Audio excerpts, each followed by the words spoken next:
Lily's small hand tugged at my sleeve for the third time. I'd been trying to ignore it, focused on the rhythm of our boots against the dirt path, but she wasn't giving up. "Mom, seriously, listen." I stopped, catching my breath. We'd been climbing steadily for 40 minutes, and at 32, I wasn't as effortlessly energetic as my 10-year-old daughter. The Saturday morning hike through the Oregon mountains had been our tradition for 3 years now, ever since David died. Every month without fail, just the two of us and the wilderness. "What is it, sweetheart?" Lily tilted her head, her dark curls escaping from beneath her hiking cap. She had David's ability to hear things before anyone else noticed. "Someone's yelling, that way." She pointed toward the old railway section that cut through the eastern part of the forest. I listened. Nothing but wind through pines and the distant call of a hawk. "Are you sure? Those tracks have been abandoned for decades. Nobody goes there." "I'm sure." Her green eyes, mirror images of mine, were serious. "Please, Mom." Against my better judgment, I nodded. We veered off the main trail, pushing through denser undergrowth. The abandoned railway had been part of a logging operation back in the 50s, long before environmental regulations shut it down. Most locals avoided it, too overgrown and unstable to bother with. Then I heard it, a muffled sound, almost like choking, carried on the breeze. My nursing instincts kicked in before my common sense could object. I quickened my pace, Lily matching my steps. We burst through a line of evergreens and stopped dead. The tracks stretched before us, rusted rails barely visible beneath years of accumulated debris. And there, in the center, was a man. He was tied to the metal, thick rope binding his wrists and ankles to the iron. Blood soaked his white shirt, turning it a deep crimson on the left side. His face was bruised, one eye swollen shut, and cuts crisscrossed his exposed forearms. Dark hair fell across his forehead, damp with sweat despite the cool morning air. His good eye fixed on us. Relief and fear warred in that gaze. "Help me." His voice was rough, barely audible. "They'll come back." I should have run. Should have grabbed Lily and sprinted back to the trail, called the authorities, let someone else handle whatever nightmare this was. But 3 years of emergency room shifts had trained the hesitation out of me. I saw a human being in critical condition, and my body moved before my mind finished debating. "Lily, stay back." I approached cautiously, scanning the tree line. "Who did this to you?" "Doesn't matter." He tried to shift and grimaced, pain etching deeper lines around his mouth. "Just cut the ropes. Please." That's when I saw them. 4 men in dark clothing, maybe 100 yards away through the trees, searching methodically. They hadn't spotted us yet, but they would. My heart hammered against my ribs. "Lily, come here, now." She was already pulling the camping knife from her backpack, the one David had taught her to handle safely. Smart girl. She pressed it into my hand without a word. The blade wasn't designed for heavy rope, but adrenaline made me strong. I sawed frantically at the bindings while keeping one eye on the approaching figures. The man watched me work, his breathing shallow and rapid. "You're losing blood." I freed his wrists and moved to his ankles. "That's a gunshot wound." "You need a hospital." "No hospitals." It wasn't a request. "They have people everywhere." The final rope gave way. I helped him sit up, and he nearly passed out from the movement. Up close, I could see he was probably in his mid-30s, well-built beneath the expensive clothes now ruined by violence. There was a presence about him, even in his weakened state, something that spoke of authority and danger. "Can you walk?" I kept my voice low. "I'll manage." He tried to stand and swayed. Without thinking, I ducked under his uninjured arm, taking as much of his weight as I could. Lily grabbed his other side, surprising me with her composure. "There's a secondary trail, Mom. The one Dad showed us. They won't know it." Of course she remembered. Lily forgot nothing, especially the places her father had loved. We moved as quickly as the man's condition allowed, which wasn't nearly fast enough. Every snapped twig sounded like a gunshot. Every rustle in the undergrowth made my pulse spike. The man's weight increased as his strength faded, and I could feel the sticky warmth of blood seeping through his shirt onto my shoulder. My Civic waited in the small parking area, blessedly alone. We'd arrived early to beat the weekend hikers. I fumbled for my keys while Lily helped ease the man into the back seat. "Where are you taking me?" He slumped against the door, consciousness flickering. "My house. It's 20 minutes from here." I gunned the engine, tires spitting gravel as we pulled out. "I'm a nurse. Emergency room. I can treat you there. Rachel Torres." He'd seen my hospital ID badge, still clipped to my hiking pack. "That your daughter?" "Yes, and if you've put her in danger, wounded or not, you'll regret it." A ghost of a smile crossed his face. "Fair enough." Lily leaned forward from the passenger seat, studying him with clinical interest. She'd spent enough time at the hospital over the years, waiting for me during double shifts, that medical situations didn't faze her. "You have a bullet in your shoulder. I can see the entry wound." "Lily," my tone was sharp. "It's fine." The man's eye closed. "She's observant. Trait that could save her life someday." The words sent ice through my veins. What had I involved us in? My house was a small 2-bedroom in a quiet neighborhood, the kind of place where people minded their business. I pulled into the garage and shut the door before helping him inside. He was barely conscious now, shock setting in hard. I cleared my kitchen table with one sweep of my arm, sending mail and Lily's homework scattering to the floor. "Help me get him up here." Carefully. Together we maneuvered him onto the surface. I ran to my bedroom closet where I kept my advanced first aid kit, the one I'd assembled over years of working trauma. Sterile gauze, surgical tape, antibacterial solution, suture thread. I grabbed scissors from the kitchen drawer and my best tweezers from the bathroom. "Lily, boil water. Fill every pot we have." She moved without question, already lighting the stove burners. I cut away his shirt, revealing the full extent of the damage. The bullet wound in his left shoulder was still bleeding, though slower now. Bruises in the shape of fists covered his ribs. Shallow cuts marked his forearms, deliberate and precise. Torture, not random violence. "This is going to hurt." I cleaned the area around the wound, watching his face. He stayed conscious through gritted teeth. "I need to remove the bullet. I don't have anesthesia. Do what you have to do." His right hand gripped the table edge, knuckles white. I sterilized my tweezers in the boiling water Lily brought over, then took a steadying breath. My hands were rock steady. They always were when it mattered. I'd removed shrapnel from gang violence victims, extracted glass from car accident survivors. A bullet wasn't that different. Except I'd always had a team, proper equipment, surgical lights. This was improvisation at its most desperate. The tweezers slid into the wound. He arched against the table, a strangled sound escaping his throat. I felt for the bullet, my fingers guided by years of experience and sheer determination. There. I grasped the metal and pulled, slow and even. It came free, distorted from impact but intact.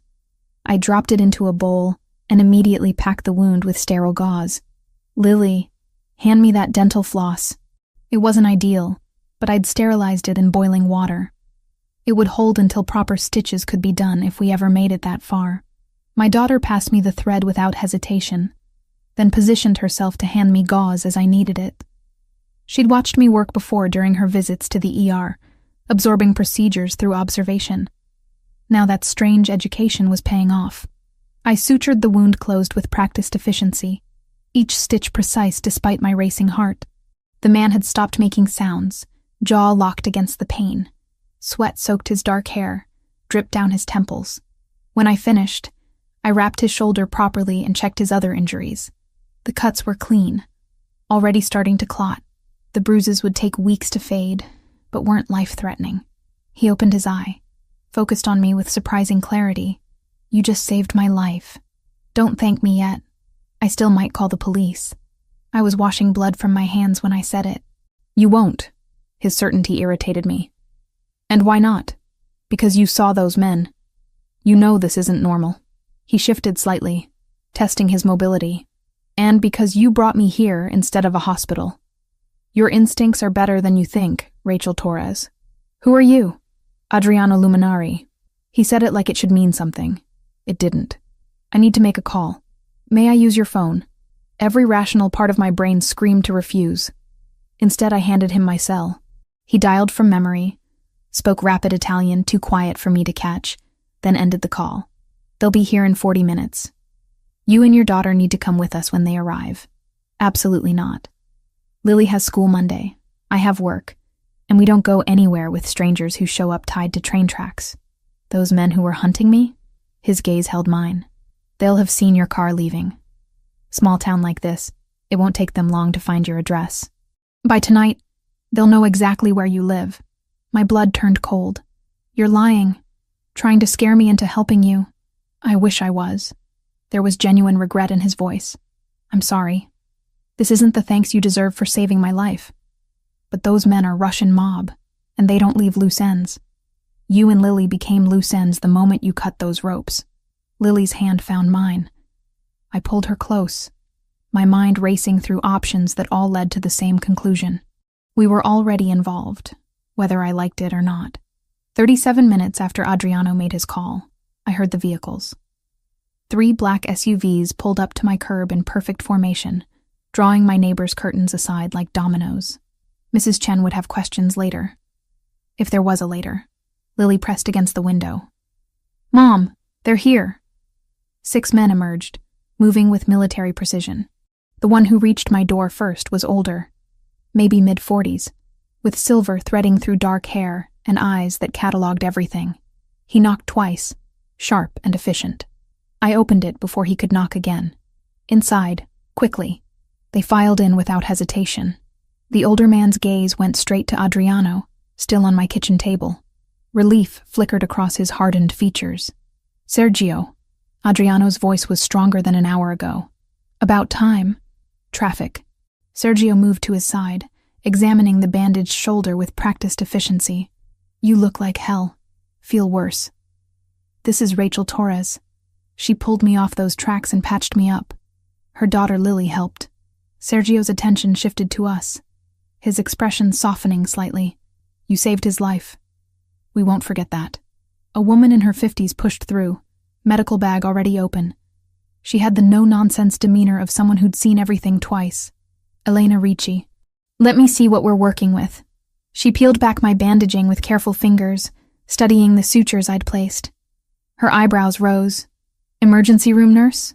Yes. This is exceptional work under the circumstances.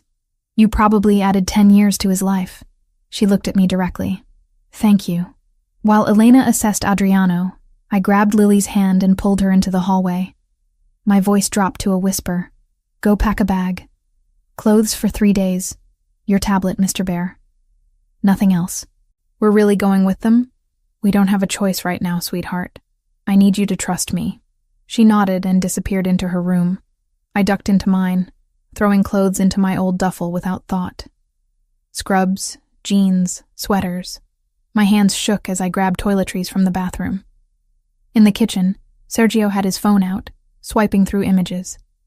He approached as I returned. Mrs. Torres, I need to show you something. The first photo showed my Civic, clear as daylight, exiting the forest access road. Timestamp, 10:47 a.m. The second showed my license plate in perfect focus. The third was a screenshot from what looked like DMV records, my address highlighted. Traffic cameras along Highway 26, Sergio explained. The Russians have people monitoring them. They identified your vehicle approximately 90 minutes ago. We estimate they'll have your home address within 6 hours, probably less. Ice settled in my stomach. You're serious. Deadly serious. Franco Sassolini, Adriano's former advisor, sold him out to the Solntsevskaya Bratva, Russian organized crime. They're not known for mercy, and they don't leave witnesses. I looked at my daughter's artwork on the refrigerator, the photos lining the hallway. 3 years of rebuilding after David's death, of creating safety and normalcy. Gone in one morning. How long would we need to be gone? That depends on how quickly we resolve the situation. Sergio's tone was diplomatic but firm. Days at minimum. Possibly longer. Elena finished wrapping fresh bandages around Adriano's shoulder. He needs rest and monitoring. The wound site looks good, but infection is still a risk. Then let's move. Adriano swung his legs off the table, grimacing but upright. 2 guards flanked him immediately. Rachel, Lily, we leave now. Wait. I held up a hand. My job. Lily's school. We can't just disappear. You can't stay here either. Adriano met my gaze. I'm sorry.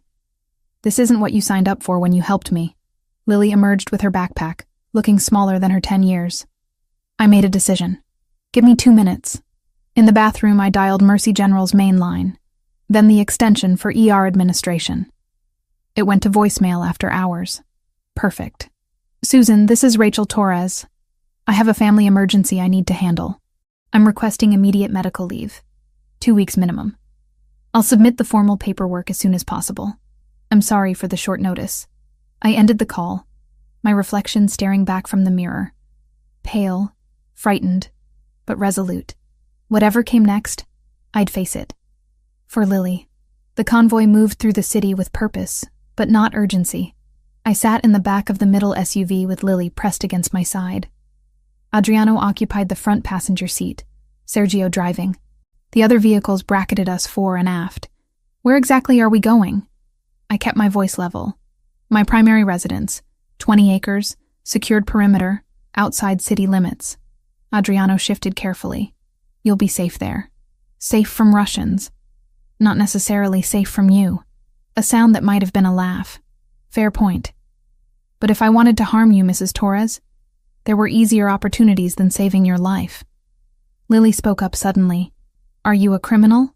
The car went silent. Sergio's eyes flicked to the rearview mirror. Adriano turned as much as his injuries allowed. Yes, he said simply. I run business operations that aren't entirely legal. Does that scare you? A little. She considered. But you haven't hurt us. And those men in the forest would have. Smart girl. There was approval in his tone. The world isn't as simple as good and bad. Sometimes it's about choosing the lesser danger. We drove for 40 minutes, leaving urban sprawl behind for forested hills. A gate appeared, wrought iron and serious, flanked by stone pillars. It opened silently as we approached. The property unfolded like something from a magazine. Manicured grounds, mature trees providing privacy, and at the center, a house that managed to be both modern and elegant. Glass and stone blending seamlessly, all clean lines and understated wealth. Holy cow, Lily whispered. The SUVs pulled into a circular drive. More men waited, at least a dozen, all armed but discreet about it.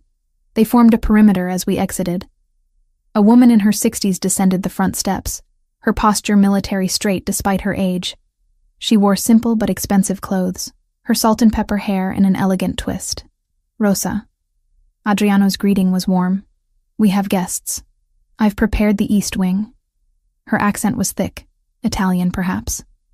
She studied Lily and me with sharp eyes. Welcome to Casa Luminari. Inside was exactly what I expected. Soaring ceilings, museum-quality art, furniture that cost more than I made in a year. But it felt lived in, not sterile. Books on tables, a throw blanket draped over a chair. Someone's home, not just a showpiece. Rosa led us up a sweeping staircase. Mr. Luminari thought you would prefer rooms together but separate. The suite has connecting doors. She opened double doors onto a space larger than my entire house. A sitting area with plush sofas, a bedroom with a king bed, and through an archway, a second, smaller bedroom. The little one's room. Rosa smiled at Lily. There are clothes in the wardrobes that should fit. Dinner is at 8, but for tonight we can bring something up if you prefer. I found my voice. We'll be fine. Thank you.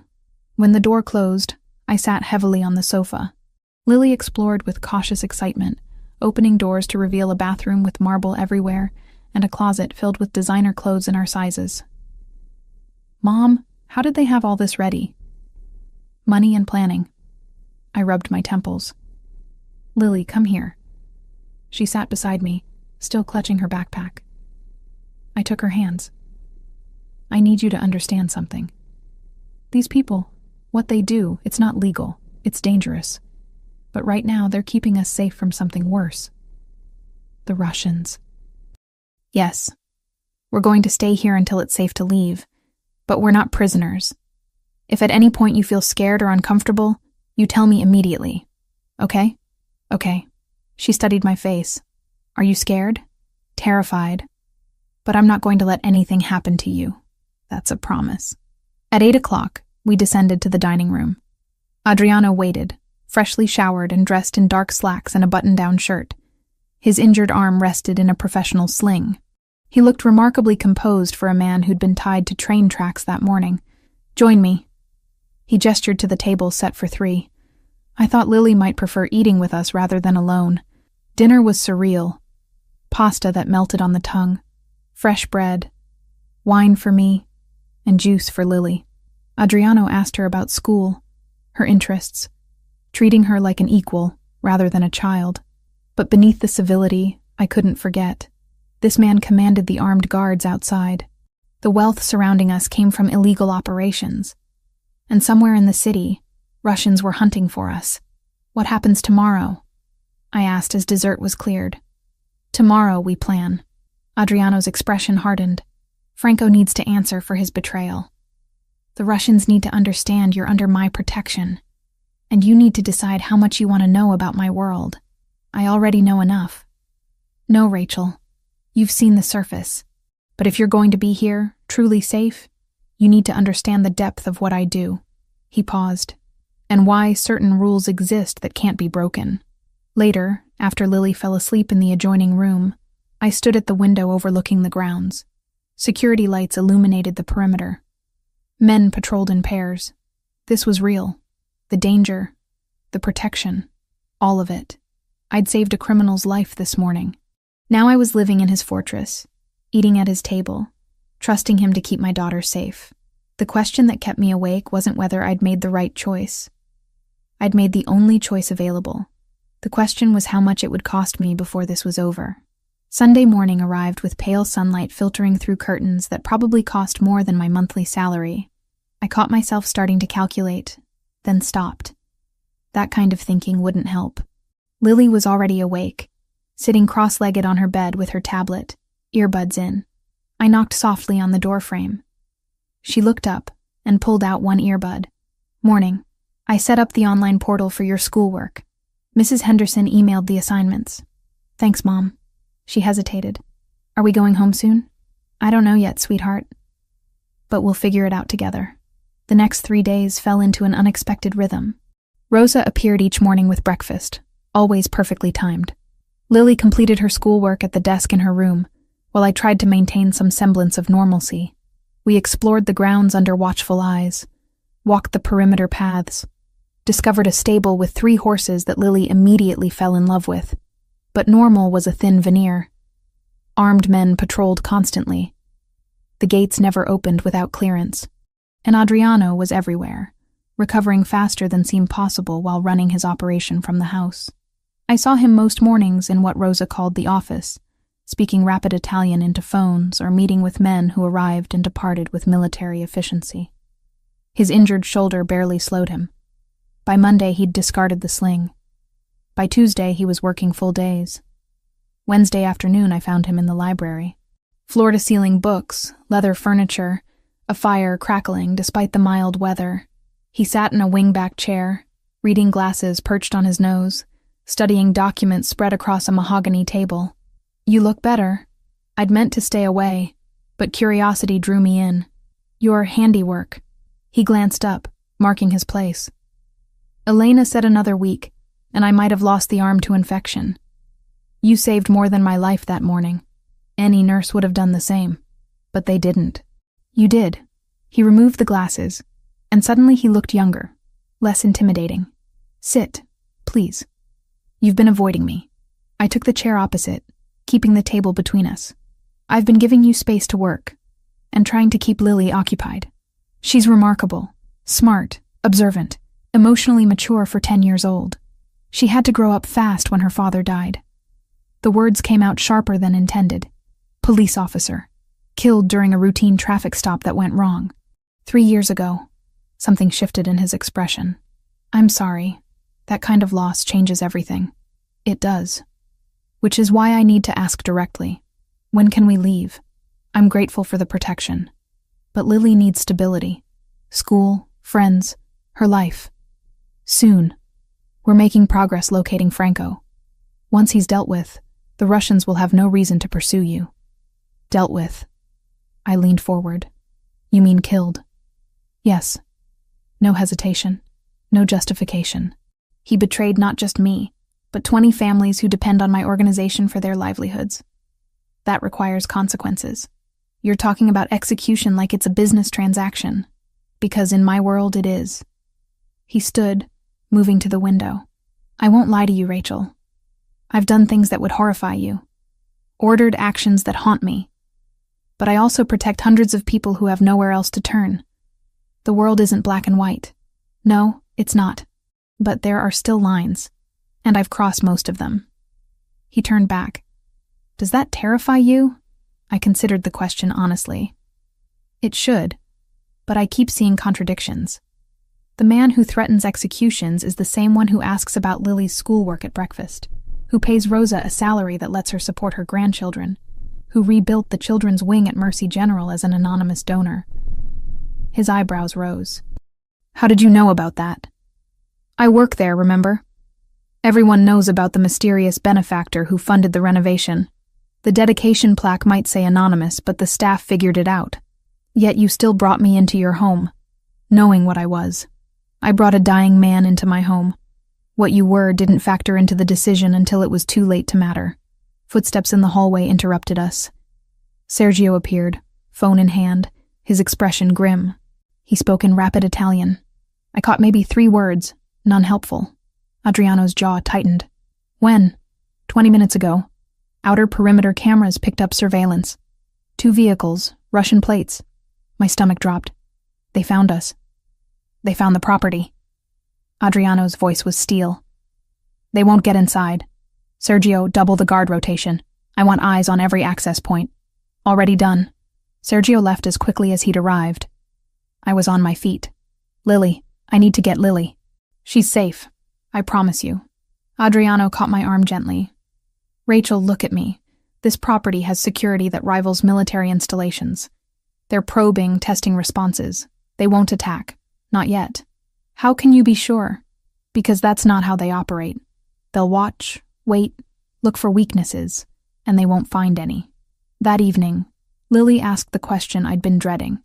We were in the suite after dinner, her homework spread across the coffee table. She set down her pencil and looked at me with those 2 perceptive eyes. Mom, is Adriano a bad man? I could have deflected. Should have, probably. But she deserved honesty. That's complicated, sweetheart. No, it's simple. He either hurts innocent people or he doesn't. Come here. I pulled her close on the sofa. The world is more complex than that. Adriano does things that are illegal, things that can hurt people, but he also protects families, helps people who have nowhere else to go. He's both things at once, like an anti-hero in the books I read. Sort of. But this isn't fiction. The consequences are real. She was quiet for a moment. Do you think he'd hurt us?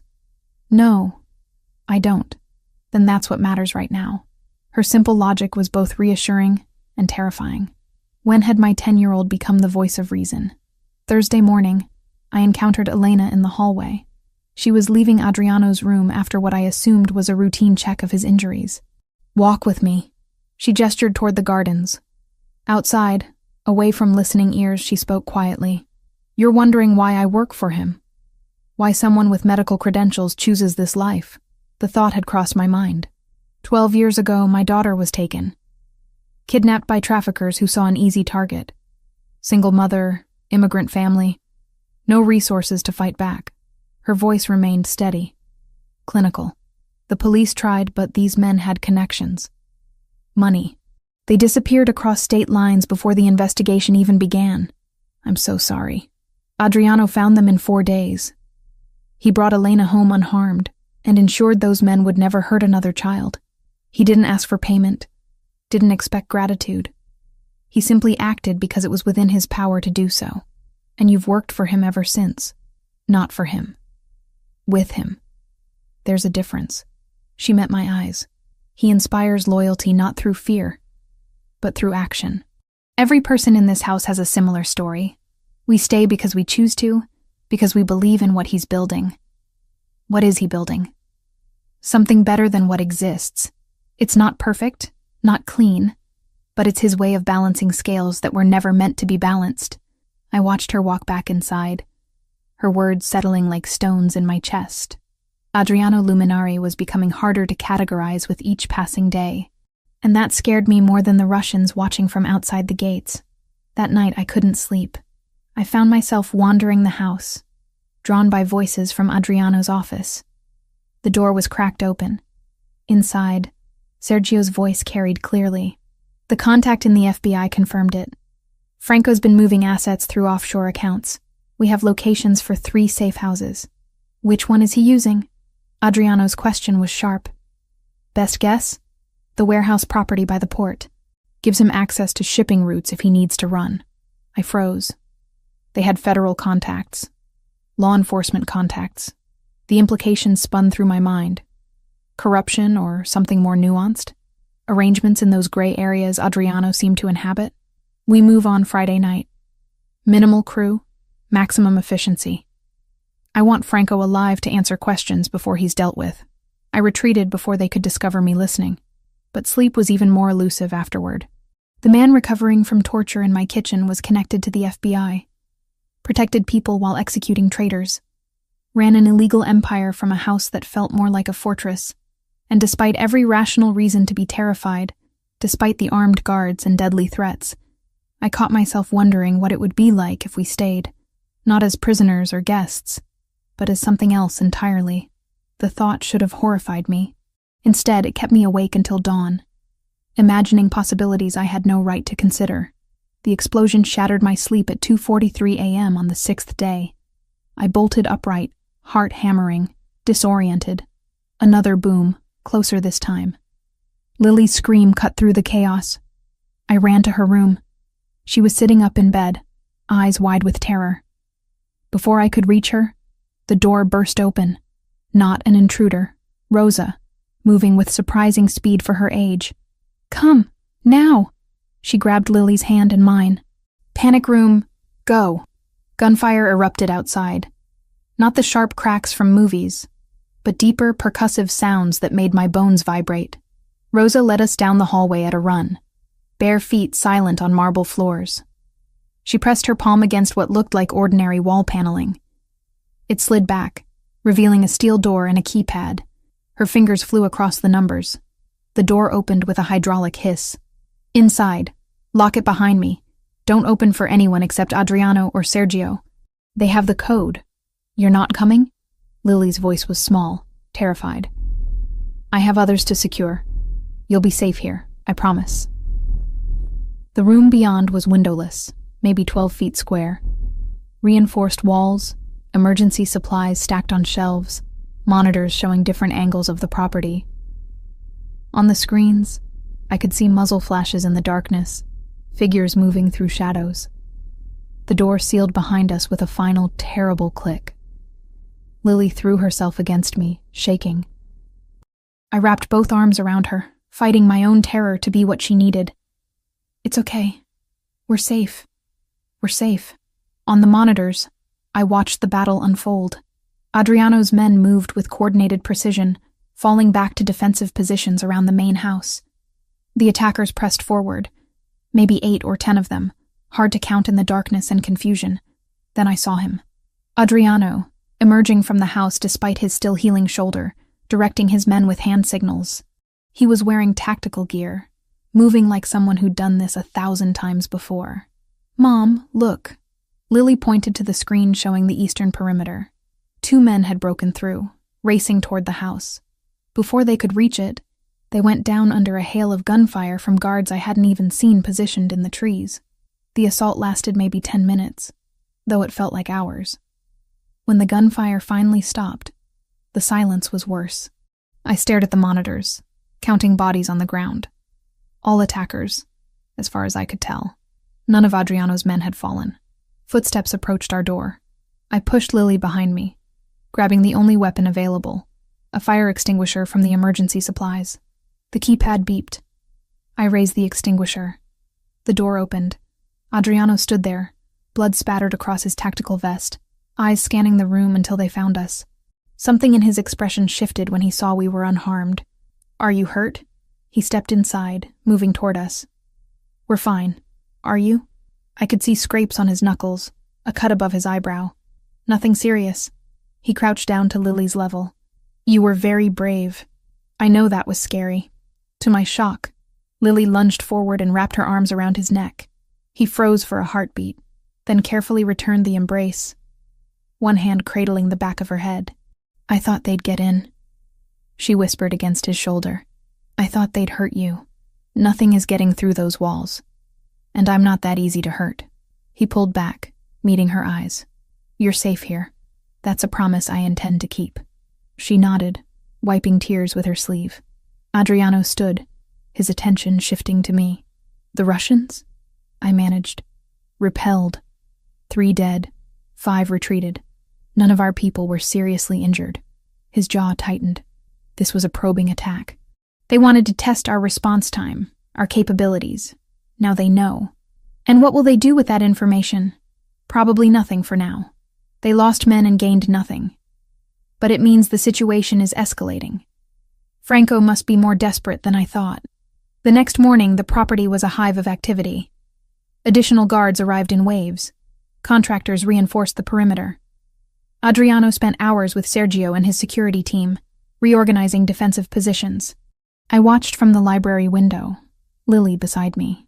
She was quiet, processing what had happened. I didn't push her to talk about it. Some things needed time to settle. Mrs. Torres, a young guard I hadn't met before, approached.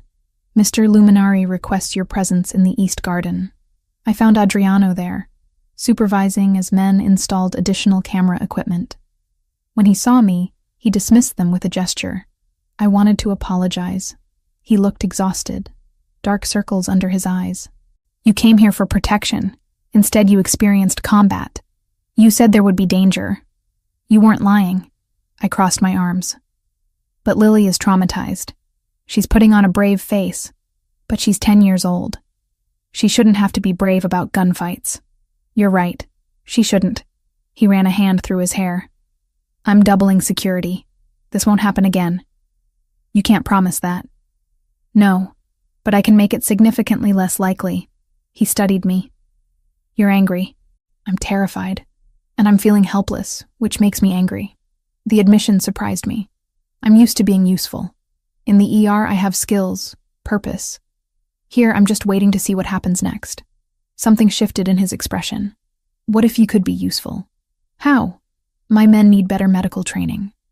Basic trauma care, triage protocols. We have Elena, but she can't be everywhere. If you're willing, I'd like you to train my security team. I'd expected many things. Not this. You want me to teach your people how to save lives while they're busy taking them? I want them to have every advantage when violence finds them. Which it will, repeatedly. His voice was steady. You don't have to decide now, but think about it. I did think about it. All day, while Lily worked on her lessons and I tried to read. That evening, I found Adriano in his office. I'll do it. Train your men. I stood in the doorway, arms crossed. But I need you to understand something. I'm doing this so they can help each other, protect each other. Not because I approve of what you do. Understood. Thank you. And I want to know more. About your world, the rules, all of it. If Lily and I are here, if we're involved, I need to understand the full picture. That's fair. Ask whatever you want. Elena told me a story about her daughter. Is that true? Yes. Every word. How many people have you helped like that? He leaned back in his chair. I stopped counting years ago. Dozens, maybe hundreds. It started with one. My sister. She was killed by traffickers when I was 19. Police couldn't touch the men responsible. They had connections, money, protection. So I learned to operate outside those systems. And you became what you fought against. In some ways, yes. I hurt people. I've ordered deaths. But I also built something that protects families who have nowhere else to turn. He held my gaze. I'm not asking you to forgive what I do, just to see it clearly. Over the following days, I conducted training sessions in the estate's converted gym. 20 men at a time, learning to pack wounds, apply tourniquets, recognize shock. They were attentive students, these criminals and enforcers. They asked good questions, took notes. Sergio attended every session, his presence ensuring everyone took it seriously. Afterward, he approached me. "You're good at this. Clear, patient. The men respect you. They respect Adriano. I'm just the messenger." "No, you earned it yourself." He paused. "He's different around you. Lighter somehow. I've known him 15 years. I've never seen that before. I didn't know what to say to that, so I said nothing. That night, I found Elena in the kitchen, brewing tea. She poured a second cup without asking and gestured for me to sit. "You're adjusting well. Better than most would in your position. I'm good at adapting. Survival skill from the ER. It's more than that. You're not intimidated by Adriano. Most people are, even his own men." She smiled slightly. "It's refreshing. Should I be intimidated?" "Probably, but I'm glad you're not." She sipped her tea. "He needs someone who sees him, not just what he represents. Someone who challenges him. I'm not trying to be anything to him. I'm just trying to keep my daughter safe. Of course, but sometimes we become things we didn't plan on. That's not always a bad thing." I left her words hanging in the air, unexamined. Because examining them meant acknowledging the pull I felt when Adriano entered a room, the way his rare smiles made my breath catch, the dangerous warmth that spread through me when he looked at me like I was more than just a complication in his carefully ordered world. And acknowledging those feelings meant admitting I was in far deeper trouble than Russian mobsters could ever pose. On the 8th day, Sergio arrived during breakfast with news written across his face. He waited until Lily excused herself to her room before speaking. "We found him. Franco." He spread photos across the table. "Warehouse by the port. Meeting with Russian leadership in 48 hours to finalize the information sale." Adriano studied the images with cold focus. "How solid is the intel?" "Confirmed through 3 separate sources.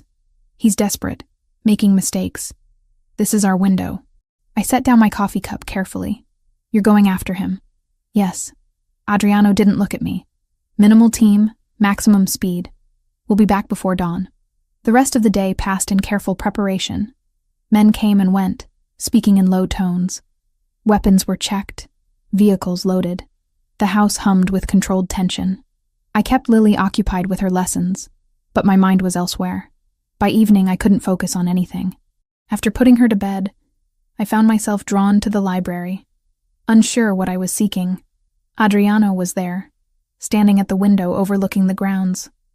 He'd changed into dark tactical clothing, the fabric emphasizing the lean strength of his frame. When he turned, something in his expression made my breath catch. "You should be resting." His voice was quieter than usual. "Tomorrow will be a long day for everyone." "I'm not tired." I moved into the room. "Are you scared? About tomorrow?" "Terrified." The admission surprised me. Not of Franco. Of not coming back. Of leaving things unsaid that should have been spoken. "What things?" He crossed the distance between us in 3 strides. "This thing between us. You feel it too, don't you?" The pull. My heart hammered against my ribs. "Adriano, I know the timing is terrible. I know I have no right to ask for anything from you.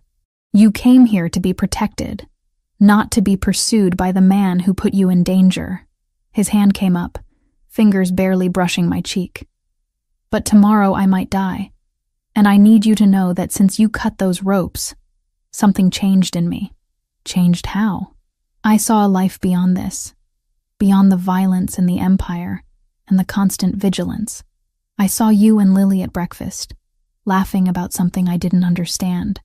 I saw mornings that weren't about strategy, nights that weren't about survival."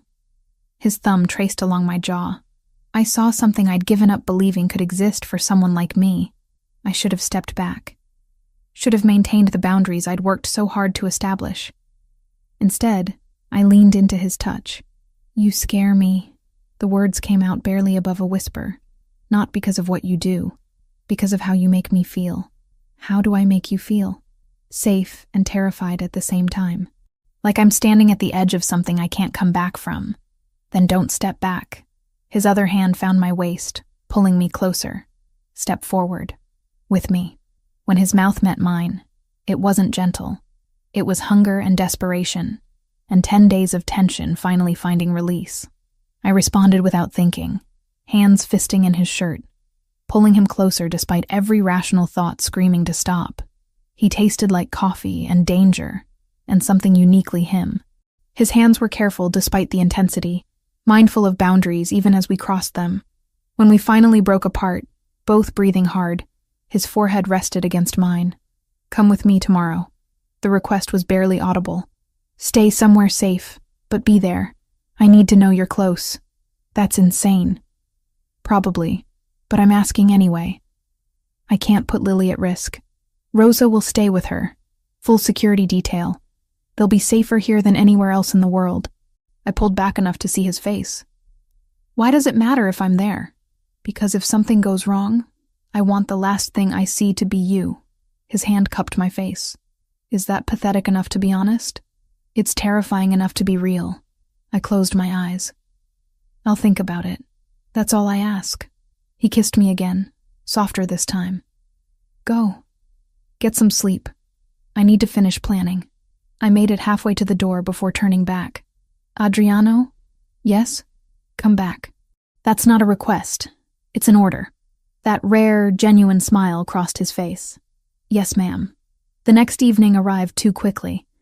Lily was in her room with Rosa, who'd promised stories and hot chocolate. I stood in the foyer, dressed in dark jeans and a black jacket, feeling like I was making the worst decision of my life. Sergio appeared, eyebrows rising when he saw me. "Mrs. Torres, I'm coming. Somewhere safe, somewhere I won't be in the way. But I'm coming." He studied me for a long moment, then nodded. "The observation van. 1/2 a mile from the target site. You'll have eyes on everything, but be protected." Adriano descended the stairs, pausing when he saw me. Relief and concern warred on his face. "You're sure?" "No, but I'm here anyway."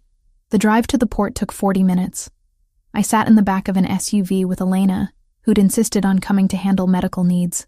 She patted my hand once, understanding without words. The observation van was exactly what Sergio described, a mobile command center 1/2 a mile from the warehouse. Screens showed different angles of the target building. Men in tactical gear moved into position like chess pieces. I watched Adriano on the monitors, directing his team with hand signals. He moved carefully, testing his still healing shoulder. The tactical vest he wore probably hid considerable discomfort. Watching him, I could see the slight hesitation when he raised his left arm, the way he favored his right side. He'd pushed his recovery, driven by necessity. 10 days wasn't enough time to heal completely, but he'd taken enough pain medication to function. I'd seen the prescription bottles in his bathroom. Industrial-strength anti-inflammatories and muscle relaxants. The assault began precisely at midnight. Adriano's team breached the warehouse through 3 entry points simultaneously. On the monitors, I watched chaos unfold in night vision green. Men scattering, weapons firing, bodies dropping. Franco was in the center office when they reached him. He tried to run. Didn't make it 10 feet before Sergio tackled him to the ground. The Russians fought harder. 2 of Adriano's men went down with injuries. Elena grabbed her medical bag, ready to move if called. But the tide turned quickly. Within 7 minutes, it was over. Then I saw him. A Russian guard Adriano hadn't seen, emerging from behind shipping containers. The knife caught Adriano in the side before anyone could react.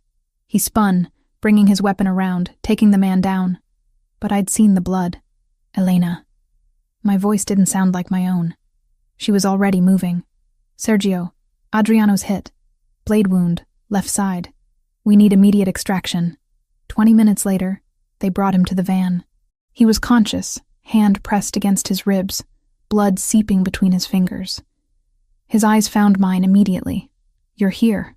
He sounded surprised, like he'd forgotten I'd come. "I'm here. Sit. Let me see it." I pulled on gloves, years of ER training taking over. Elena had the medical kit open, instruments ready. The cut was deep, maybe 4 inches long, running along his lower ribs. It had missed anything vital, but the blood loss was significant. I cleaned the area quickly while Elena prepped sutures. "You should see the other guy," Adriano said through gritted teeth. I did, on the monitors. I pressed gauze against the wound. "You moved too slow. The shoulder's still weak. Noticed that, did you?" I notice everything about you. It's becoming a problem. I took the needle from Elena. This is going to hurt. Can't hurt worse than watching you watch me get stabbed. His good hand found mine briefly. Thank you for being here. I worked in silence, placing each suture with care. His breathing stayed controlled despite the pain. When I finished, Elena wrapped the area with professional efficiency. Franco? Adriano asked Sergio, who stood nearby. Secured, awaiting your questions. Tonight I just want to go home. His eyes were on me. Make sure everyone made it back alive. 2 injuries, neither critical. Everyone's accounted for. The ride back was quieter.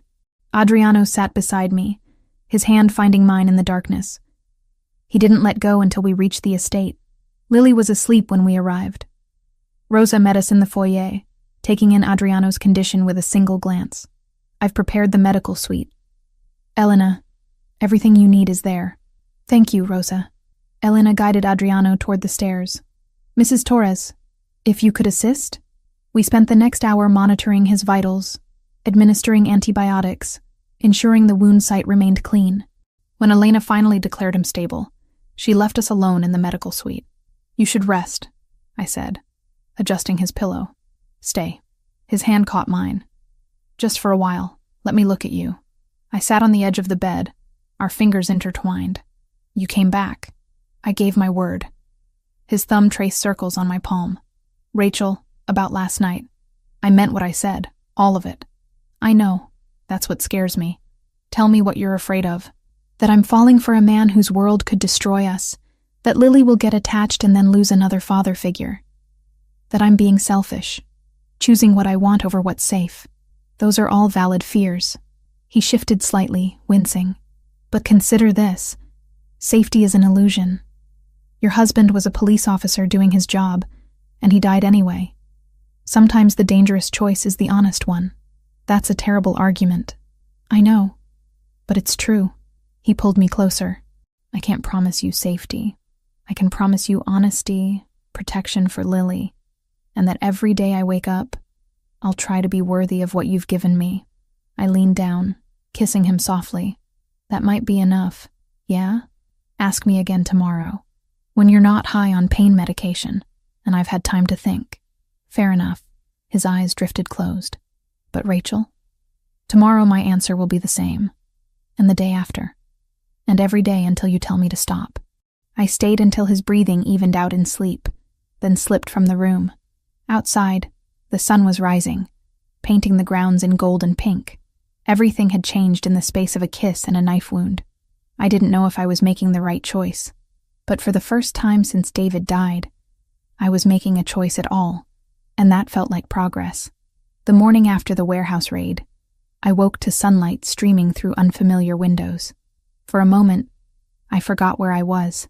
Then memory returned in a rush. Adriano's kiss, the knife wound, the way he'd looked at me while I sutured his side. Elena had declared him stable by dawn. The wound was clean, no signs of infection. He'd heal, though he'd carry another scar to add to his collection. I found him in his office 3 days later, paperwork spread across the desk. He looked up when I entered, a genuine smile crossing his face. Franco talked before he died. No preamble, just facts. The Russians were paying him for access to our shipping routes and financial records. He gave them enough to be dangerous, but not enough to destroy us. And now? Now they know their investment is gone. The surveillance vehicles disappeared yesterday. Sergio's contacts confirm they've pulled back to regroup. He set down his pen. You're safe to leave, Rachel. You and Lily. The threat is over. The words should have brought relief. Instead, they settled like stones in my chest. Oh, I've arranged for a secure house if you want it. New neighborhood, different name, full security, or I can have your old place monitored discreetly. He stood, moving around the desk. Whatever you choose, you'll be protected. That's generous. It's the least I can do. He stopped a few feet away, respecting the distance. But there's a third option, which is, stay here. Not as my prisoner or my guest, as someone exploring what this could be between us. My phone rang before I could respond. The hospital's main line. I answered, stepping into the hallway. Rachel, It's Susan from ER Admin. Got your message about the family emergency. Everything okay? I'd forgotten about that voicemail, left in panic nearly 2 weeks ago. Yes, things are settling down. I should be able to return soon. Take your time. We hired a temp to cover, so there's no rush. Your position is secure whenever you're ready. Just keep me posted, okay? I will. Thank you, Susan. I ended the call, staring at the phone in my hand. My job was waiting. My life, such as it was, remained intact. I could walk away from this, from him, from everything that had happened in these strange, intense weeks. I found Lily in the library, curled up with one of the horse's therapy books Rosa had found for her. She looked up when I sat beside her. We can go home soon. The danger is over. Her expression didn't change. Do you want to go home? I'm asking what you want, sweetheart. She closed the book carefully, thinking. At 10, she was too perceptive for easy answers. I like it here. Rosa makes the best pancakes, and Adriano taught me Italian words. And the horses are nice. She paused. But I miss my room, my friends, normal things. What if we could have both? Normal things, but here. Is that even possible? Good question. I don't know. But I'm considering finding out. That evening, I sought out Adriano in the gardens. He stood by the fountain, watching water cascade over stone. When he heard my footsteps, he turned. I spoke with Lily. I stopped beside him. And with myself, for that matter. About what comes next. What did you decide? I'm terrified of you, of what you represent, what you do. I'm scared of Lily getting hurt, of me making choices based on loneliness instead of reality. The words came faster now. I'm afraid I'm confusing gratitude with something deeper. That I'm romanticizing danger because my life before was safe and empty. Those are valid concerns. But I'm also afraid of walking away. Of never knowing what this could become. I met his gaze. You've been honest about your world. Now I need honesty about this. What do you want from me? Everything. No hesitation. Your trust, your time, your heart if you're willing to give it. I want mornings where you're the first thing I see. I want Lily's laughter filling these rooms. I want to deserve you, Rachel, even though I probably never will. I can't promise forever. Not yet. I'm not asking for forever. Just today. And if today goes well, tomorrow. I stepped closer. Then here's what I need. Transparency about your business. Not every detail, but honesty about the dangerous parts. Lily comes first, always. And I need purpose. I can't just be the woman you're with. I need to contribute something meaningful. Done. All of it. He cupped my face. What else? Time. To figure out if this is real or just adrenaline and circumstances. How much time? I don't know. Weeks, months, however long it takes to be sure. He kissed me then, soft and sure. I'll take whatever you're willing to give. The next morning, I called Susan back. I need to extend my leave, another few weeks, maybe more. It's complicated. Take what you need. Your job will be here. Lily adapted with the resilience of children. She continued her online classes but started writing lessons with the stable master. Rosa taught her to make pasta from scratch. Sergio's teenage daughter visited on weekends, giving Lily someone closer to her age. But I insisted on normalcy too. We drove into town for ice cream, visited the library, went to the park. Always with security, discreet but present. Lily accepted it as the new normal. Adriano and I fell into a rhythm. Morning coffee together, stolen moments between his meetings and my training sessions with his security team. He showed me his business ledgers, the legitimate operations, the gray areas, even the illegal ones. No lies, no omissions. This is who I am, he said one night. Financial reports spread between us. I'm working toward legality, but it'll take years, maybe a decade. Some things I do will always exist in shadows. I know. I'm choosing you anyway. I traced the scar on his shoulder, the one I'd sutured in my kitchen a lifetime ago. For now, at least. For now is enough. 2 weeks after Franco's death, I watched Adriano with Lily in the stable. He was teaching her to brush the horses properly, patient and gentle. She laughed at something he said, the sound carrying across the yard. Elena appeared at my elbow. You're staring. I'm observing. There's a difference. You've decided to stay. Temporarily. To see if this works outside of crisis mode. And if it does? She studied me with those knowing eyes. What then? Then I'll face that decision when it comes. I watched Adriano lift Lily onto the horse's back, his hands steady and sure. One day at a time. That night, after Lily was asleep, Adriano found me in the library. I'd been trying to read, but the words kept blurring. What are you thinking about? He sat beside me on the sofa. David, my husband, how he'd feel about this. I set down the book. He was a good man. Honorable. He'd probably hate what you do. Probably. Adriano didn't flinch from it. Does that matter? It should. But he also wanted me to be happy. He told me that, at the end. Made me promise not to stay alone forever just because he was gone. I'm not trying to replace him. I know. You couldn't if you tried. You're too different. I turned to face him. But maybe different is what I need now. What we need. He pulled me close, my head resting on his chest. His heartbeat was steady beneath my ear. Stay, he murmured against my hair. For as long as you can. I'm here, aren't I? For now. For now. I agreed.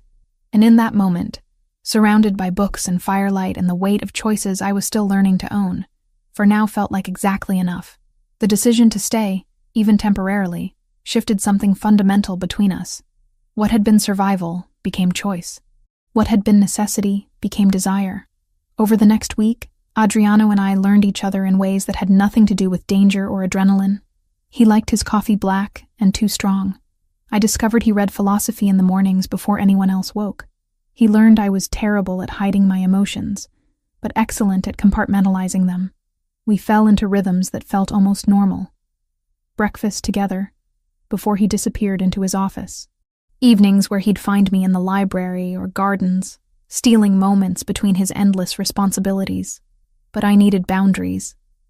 Needed to define what this was before it consumed us both. We need to talk. I found him in his study one afternoon. Financial reports spread across the mahogany desk. About how this works if I'm actually staying. He set down his pen immediately, giving me his full attention. I'm listening. Transparency. I need to know what you're doing, not every detail, but the dangerous parts.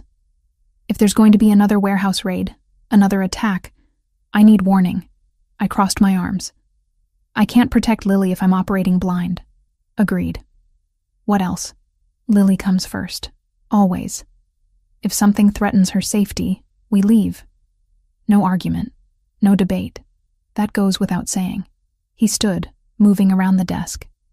I'd put her safety above my own. You know that. And I need purpose. I can't just be here as your girlfriend or whatever this is. I need to contribute something meaningful. He was close now. Close enough that I caught his scent. Cedar and coffee, and something uniquely him. What did you have in mind? The medical training sessions are temporary. Your men know the basics now. But I was thinking, a clinic, for your organization's families. Somewhere they can get care without questions, without paper trails that put them at risk. Something shifted in his expression. You do that? Commit to being part of this world? I'm already part of it. Might as well make it count for something. I met his gaze. But I need you to show me everything. The legitimate operations, the gray areas, all of it. If I'm choosing this, I'm choosing it with open eyes. Over the next several days, he did exactly that. Spread ledgers across his desk, explained shipping routes and real estate holdings, showed me which businesses were clean and which operated in shadows. He didn't sugarcoat or justify, just laid it bare. This is money laundering through the restaurant chain. He pointed to columns of numbers. Legal on the surface, but the cash flow comes from protection payments and import duties we shouldn't be collecting. And this? I indicated another section. Legitimate construction. We're actually building things, employing people, paying taxes. It's what I'm trying to grow into. 10 years from now, maybe 15, I want everything to look like that. Can you actually walk away from the illegal parts? Not entirely. Some things are too entrenched, but I can reduce them, redirect them, minimize the harm. He closed the ledger. It won't be clean, but it'll be cleaner. That's all I'm asking. Effort towards something better. He kissed me then, slow and thorough. When we pulled apart, his forehead rested against mine. You make me want to be better. That's terrifying. Good. You should be terrified. I have high standards. A week later, on a quiet evening after Lily went to bed, I found myself in his room. Not by accident, by choice. He looked up from his book when I entered, surprise and hunger warring on his face. Rachel, I've been thinking. I closed the door behind me. About what you said, taking things one day at a time. And today, I don't want to be careful. I don't want to overthink. I moved across the room until I stood between his knees as he sat on the bed. Today, I want you. His hands came up to my hips, careful despite the heat in his eyes. Are you sure? We don't have to. I kissed him, cutting off the words. This wasn't about obligation or gratitude, or any of the complicated emotions tangled between us. This was choice. Mine. What followed was slow and deliberate, his hands learning the shape of me, mine tracing the scars on his shoulder and side. He was careful, reverent almost, like I was something precious he was afraid to break. I'm not fragile, I whispered against his mouth. I know, but you're choosing me despite what I am. That makes you invaluable. We came together with an intensity that had nothing to do with the danger we'd survived, and everything to do with the connection we'd built in its wake. When I shattered in his arms, his name on my lips, it felt like crossing a line I could never uncross. Later, tangled in his sheets, his fingers traced patterns on my shoulder. Stay here. Tonight. Every night. Lily. We'll understand. Or we'll help her understand. He pressed a kiss to my temple. I want to wake up with you. Fall asleep beside you. All the normal things couples do. We're not a normal couple. No, but we could be our own version of normal. The next morning, Lily found me making coffee in the kitchen. She studied me with those too perceptive eyes, taking in my rumpled appearance and the contentment I couldn't quite hide. You stayed in Adriano's room last night. No judgment in her voice, just observation. I did. Is that okay? She poured herself juice, considering. Is he your boyfriend now? I think so. If that's all right with you. Does he make you happy? Yes. Then it's okay. She paused. He's not Dad, but I like him. He teaches me things and listens when I talk. That's enough. Relief flooded through me. He's not trying to replace your father, sweetheart. Nobody could do that. I know. She took a sip of juice. But maybe he could be something else. Something different that's still good. When had my 10-year-old become so wise? That afternoon, Adriano surprised us both. Get dressed, we're going out. Where? Lily's eyes lit up. Movies, then dinner somewhere normal. Maybe ice cream after. He glanced at me. If that's okay with your mother. On security? Discreet. You won't even notice them. He crouched to Lily's level. I want you to have normal experiences, not just this house. We went to a regular theater, sat in the back where two of his men had clear sight lines, watched an animated film that made Lily laugh until she couldn't breathe, ate pizza at a casual restaurant where the owner knew Adriano by name, but didn't treat him any differently than other customers. For a few hours, we were just a family out for the evening. No danger, no complications, just us. Watching Adriano with Lily, patient with her questions, engaged with her stories, protective without being overbearing, something shifted in my chest.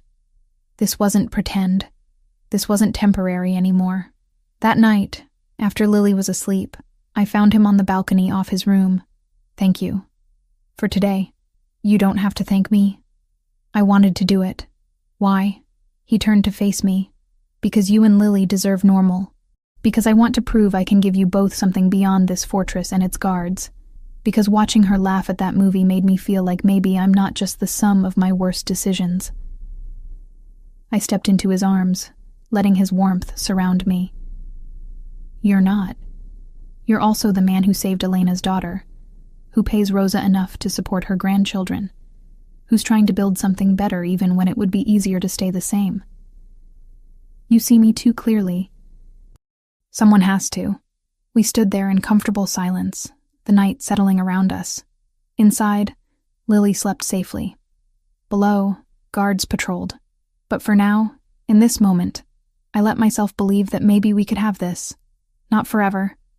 Not without complications, but for as long as it lasted. And maybe, just maybe, that would be enough. 21 days after I first cut those ropes on the train tracks, Sergio burst into breakfast with an urgency that made everyone freeze. We have a problem. He didn't wait for Adriano to dismiss Lily. Intelligence intercepted communications. Dmitry Volkov is planning something. Adriano's expression went cold. What kind of something? Retaliation. He's targeting Lily. Plans to use her as leverage to force territorial concessions. The room tilted. I grabbed the table edge, my other hand instinctively reaching for my daughter. She looked between us, sensing the shift. Mom? Lily, go to your room. Now. My voice came out steadier than I felt. Rosa will come up in a minute. She didn't argue. Smart girl. She knew when things were serious. The moment she left, I turned on Adriano. You said they'd pulled back, that we were safe. They did pull back. This is different. A desperate move by a man who's lost too much. He was already moving, phone in hand.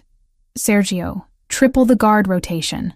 I want eyes on every access point, every inch of the perimeter. Already done. But boss, maybe we should consider relocating. No. My voice cut through the room.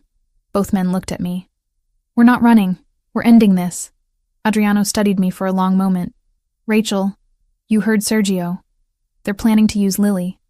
That means they'll come for her, which means we can be ready. I straightened. Years of emergency training kicking in. We set a trap. Use their plan against them. That's dangerous. I won't put you and Lily at risk like that. We're already at risk. At least this way we control the variables. I held his gaze. What's the alternative? Hide forever? Move from safe house to safe house until Lily graduates high school? Sergio cleared his throat. She has a point. If we leak false information about a vulnerability, say, Lily being moved to a different property, we could prepare an ambush. Over the next hours, they planned. I insisted on being part of every discussion. Not because I understood tactical operations, but because I needed to know exactly what danger my daughter would face. The information leak happens tonight, Adriano explained, spreading maps across his desk. We make it look like Lily will be at a safe house in the city tomorrow afternoon. Limited security, easy target. But actually, she stays here with Rosa and half our force. The rest of us set the trap at the safe house. And I'm coming with you. I said it as fact, not request. Rachel, I'm a trauma nurse. If anyone gets hurt, you'll need me there.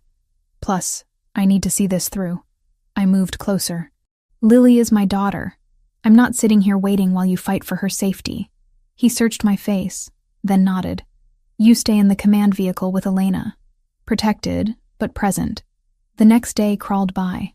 I kept Lily occupied with her lessons, acting as normal as possible. She knew something was happening. Kids always know, but I couldn't tell her. Couldn't add that weight to her shoulders. That afternoon, Rosa took Lily to the stables. Adriano found me packing my medical kit. Are you scared? He leaned against the doorframe, terrified. But I'm also done being afraid. I zipped the bag. These people threatened my daughter. That changes things. You've changed too, since that first morning.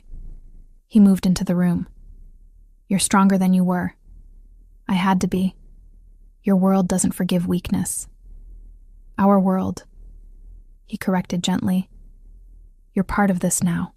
Have been for a while. The assault happened at dusk. We sat in the surveillance van half a mile from the decoy safe house. Monitors showed Russian vehicles approaching. 3 SUVs, maybe 12 men.